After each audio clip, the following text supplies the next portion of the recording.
Le premier prix pour les thèses. Encore un juriste. Monsieur, c'est 600 000 francs. Monsieur Kenye Fotso Fabrice, il est juriste de l'université de Tchad. Wow.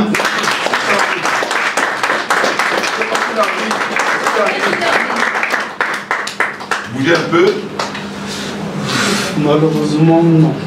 Il n'est pas en ligne. Il n'est pas en ligne. En tout cas, il aura les nouvelles et il va. Parce que s'il avait été là, moi je souhaite que le SG quand même prenne le prix.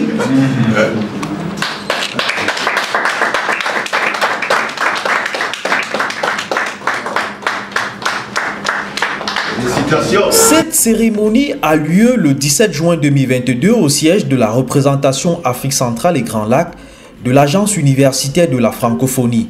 Le NELGA Afrique centrale que dirige le professeur Paul Tchawa proclame officiellement les résultats de la première édition du concours des meilleures mémoires de master et meilleures thèses de doctorat sur le foncier dans cet espace sous-régional.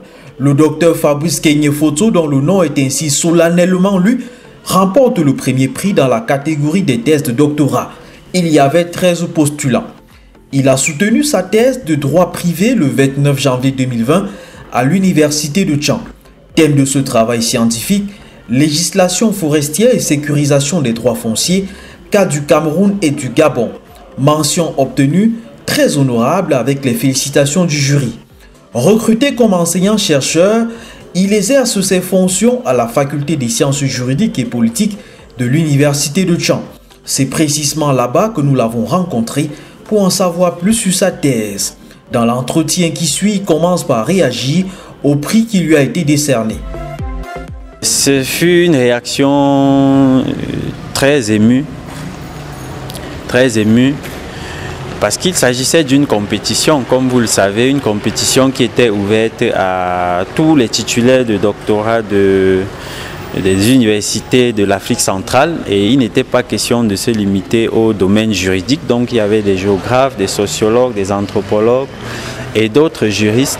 Et donc avoir été choisi comme le premier de ce concours, la réaction fut vraiment pleine d'émotions, mais aussi pleine de satisfaction, étant donné que j'y vois la reconnaissance au-delà du jury, du mérite qui pourrait être celui de cette thèse.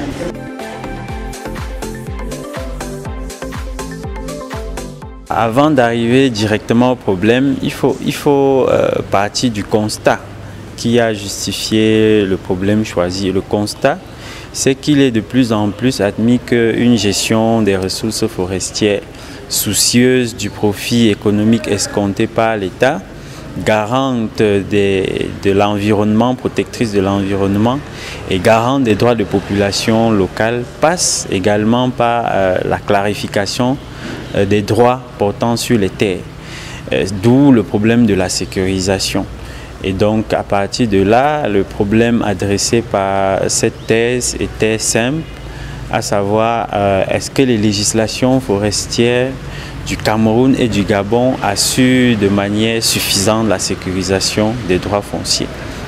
Et il faut entendre par sécurisation le processus par lequel le processus constitué d'actions, de méthodes et d'outils visant à s'assurer que les droits légitimes dont on dispose ne seront pas contestés sans raison et qu'en cas de contestation, ces droits légitimes seront restaurés et confirmés.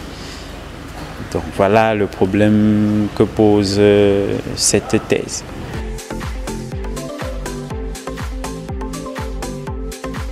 On y répond que les législations forestières du Cameroun et du Gabon n'assurent pas de manière suffisante cette sécurisation. Donc on dresse le constat de l'insuffisance de la sécurisation des droits fonciers par les législations forestières des deux pays. Et on finit par proposer les voies pour une sécurisation optimale des droits fonciers dans l'optique finale d'assurer une meilleure gestion des ressources forestières des deux pays.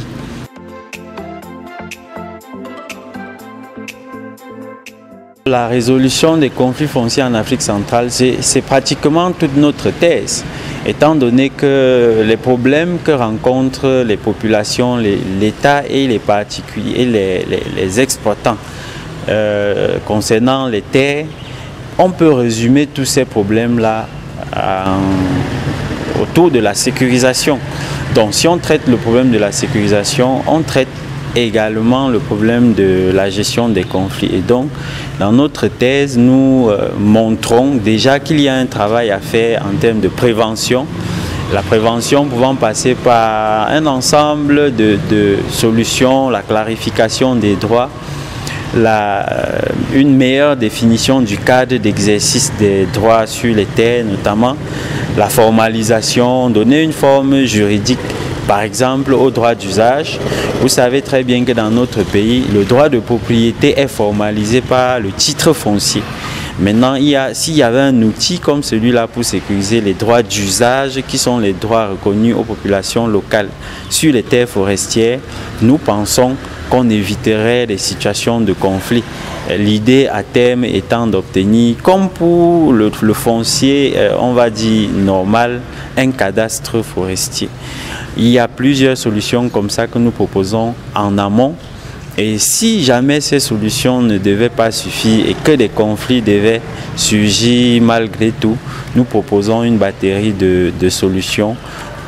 Premièrement, en ce qui concerne les méthodes juridictionnelles de résolution des conflits, nous proposons notamment que l'on définisse des infractions spécifiques aux fonciers forestiers.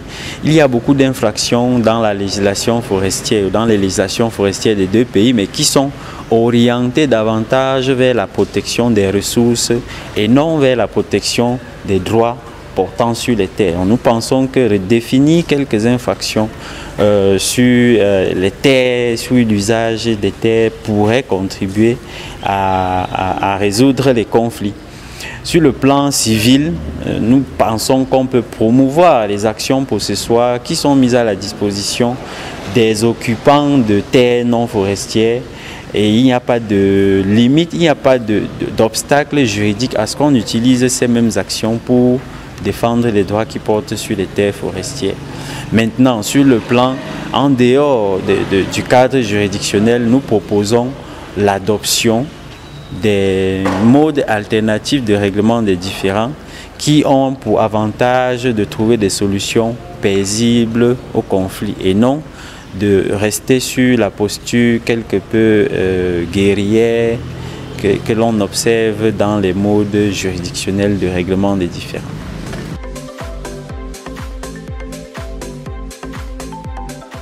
J'ai obtenu mon baccalauréat en 2004 et je me suis inscrit sans trop réfléchir à l'université de Tchang où j'ai suivi ma formation de manière plutôt linéaire. Après ma licence en droit et sciences politiques, j'ai pris une inscription en master de droit des affaires et par la suite j'ai pris la décision de m'inscrire en thèse. Et j'avais l'intention au départ de travailler toujours en droit des affaires, mais sous l'impulsion de mon encadreur, j'aurai l'occasion de dire, qui sait, j'ai choisi de changer d'option et de travailler en droit foncier. Donc cette thèse que je poursuivais, je l'ai préparée entre le Cameroun et à l'université de Tchang et le Gabon à l'université Omar Bongo de Libreville. J'ai fini ma thèse en 2017, je l'ai soutenue deux années plus tard. Et bon, cette thèse m'a ouvert les portes du recrutement à l'université comme assistant dans le cadre recrutement spécial lancé par le chef de l'État, son Excellence Paul Biya. Bon, actuellement, je suis enseignant ici et j'attends la confirmation de ma promotion au grade de chargé de cours. J'espère que ce sera le cas et que les résultats obtenus par ce travail seront valorisés autrement. En dehors de mes activités d'enseignant, j'ai eu la chance d'offrir des consultations auprès d'organisations qui travaillent dans le secteur du foncier plusieurs fois. Donc mon quotidien aussi entre l'encadrement des étudiants et l'appui au développement dans le cadre de ces consultations données auprès d'organisations internationales qui travaillent dans le foncier.